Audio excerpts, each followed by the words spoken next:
Hello everyone.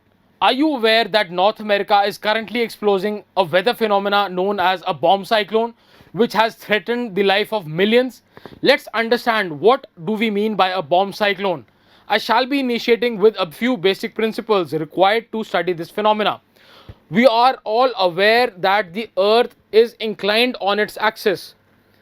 The earth revolves around the sun on its inclined axis. This causes differential heating across different areas of the earth. Let's see how. When the northern hemisphere is facing the sun, we experience summers in the northern hemisphere and the sun shines directly overhead the Tropic of Cancer. Whereas towards the opposite end of its orbit, when the southern hemisphere is exposed to the sun is directly overhead the Tropic of Capricorn, meaning thereby in its oscillating journey, owing to the tilt of axis, the heat surplus zone keeps rotating within the tropics. Eventually, this will cause a heat surplus area near the equator, which induces a low pressure belt.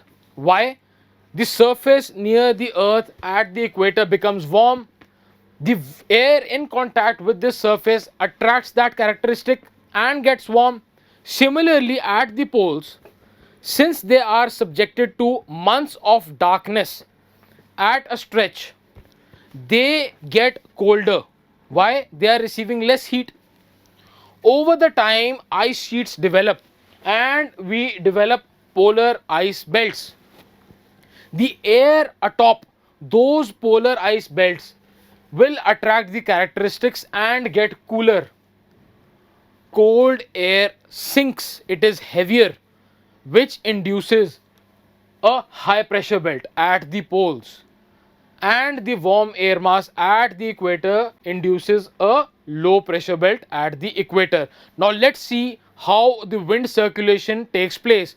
It is essential to study how a particular wind system is responsible to cause a polar vortex over North America, how the particular geography of North America is responsible for the same, what is the role of warm ocean currents, what is the role of the Great Lakes. Let's analyze. First, coming to the wind system. At the equator, the thermally induced low pressure belts causes strong convection currents to rise. Upon reaching the upper atmosphere, they get cooler and eventually they sink around the 45-degree latitudes, causing a subsiding air system. Air subsides, no cloud formation, we will find deserts all across this latitude. This is a dynamically induced. Why dynamically? Air is falling over it there. That is why this high pressure area is being generated. A high pressure wind system is a divergent wind system. Air will spread away from it, whereas a low pressure is a convergent wind system. Air is attracted towards it. Why? The rising air mass causes a void to be generated which will be filled by the adjoining areas, right? Coming to the polar area first. I have already explained that a cold air mass already encapsulates the polar areas. Extremely cold air blankets the polar air mass, the polar areas, inducing a high pressure area. These high pressure areas send winds across the surface clashing towards each other. What is a convergent wind system? A low pressure, meaning thereby a dynamically induced low pressure is created at the subpolar level. Coming to the most important thing, this causes air to rise and spread in both directions, right? We are concerned with the air mass that is moving towards the pole in the upper atmosphere. Although this air mass gets cooler, it is not cold enough to be cooler than the air mass overlaying the poles, meaning thereby it is relatively warmer relatively warmer than the air lying below. A strong low pressure develops in the upper atmosphere of the poles. Add rotation to this. This air mass begins to rotate violently over the poles, over the overlying cold air mass. This is known as the polar vortex, as is shown in this satellite image. This is the polar vortex, which is a normal phenomena in every summer. In every summer over North America, a strong polar vortex develops. A strong polar vortex is not harmful. Let me explain. It is restricted. Its southerly motion is restricted by the jet stream. The jet stream curtails this polar vortex towards the polar areas. It is curtailed by this jet stream. High altitude, high velocity winds. Now, coming to the basics. The pressure belts follow the motion of the sun. Why? All these thermally induced areas will shift. The dynamically induced areas will follow. This is the situation for summers. Before I come to the winter part, let me explain another important concept. Land is liberal, water is conservative. What do we mean by that? Take for example, this area is subjected to the same amount of heat, right? But the land will absorb heat only to a lower extent, meaning thereby heat can penetrate land only to a few meters, not deeper than that. Whereas water will allow that heat to percolate deeper. What happens when day shifts into night? All the heat received by the land is already lost by night time. The long wave terrestrial radiation emits all that heat back, meaning thereby land loses heat quickly as well. Land is liberal. But that water which absorbed the heat during the day does not release all that heat back. It starts to conserve heat. Add time, add years. Eventually, water will take time to cool down. It will take time to warm up. Now, what happens during summers? Land is also heated, water is also heated. What do we find here? We have the Great Lakes. The Great Lakes carry a huge amount of water. What do we find here? We find the warm Gulf Stream. It is a warm ocean current, also a low pressure. The Great Lakes also develop a low pressure during summers. Water is conservative. Come winter.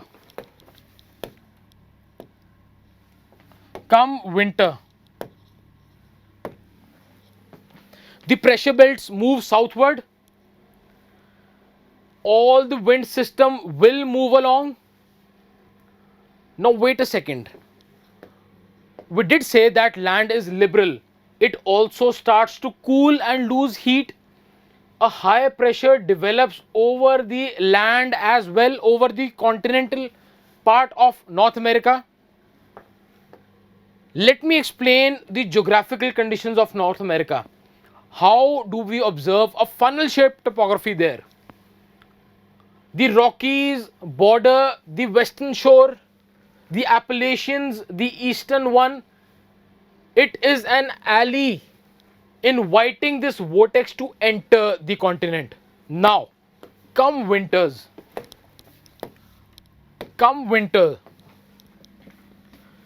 the wind system shift and the jet streams shift as well. It causes undulations in the jet stream. that jet stream which had earlier contained this swirling mass of air. This high pressure, this cold air mass, along with the swirling vortex above it, with the swirling vortex above it, is forced to move southwards. Why? All of this becomes just one big pile of cold air mass. It simply falls. Why? It was already swirling at an intense speed. It was contained by this jet stream. The jet stream follows the pressure belts. The jet stream is forced to cause undulations. Why? The land is already low in temperature, but the surrounding water is warmer. We find a low air pressure in the Gulf of Florida, in the Great Lake region. Now, what do we observe? A gradient has been formed. What is a high pressure? A divergent wind system. These wind system will flow to the low pressure. That high pressure will cause air to move to the low pressure. Higher the gradient, more severe the winds. Add to it different conditions. Had the polar conditions be severely cold, this air mass would have been extremely cold. Had the summers before them been really severe, this water would have been really warm. The low pressure also increases, the high pressure also increases. When you breach that barrier, a particular threshold is broken, and when winds move at such a fast rate, and add to that Coriolis, a low pressure in the northern hemisphere. Let me mark it with red because it is warm.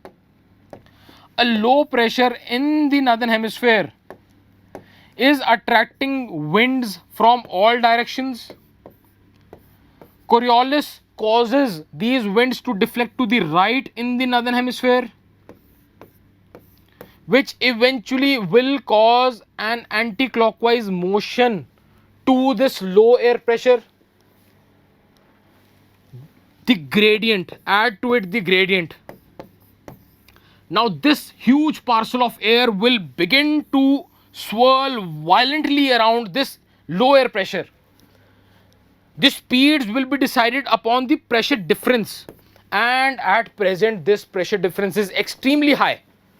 Hence the name, a bomb cyclone. Basically what has happened is a severe pressure gradient has been created, causing a tremendous loss of life and property. So this is what is all you need to understand about a bomb cyclone. Please stay tuned for more information. Thank you.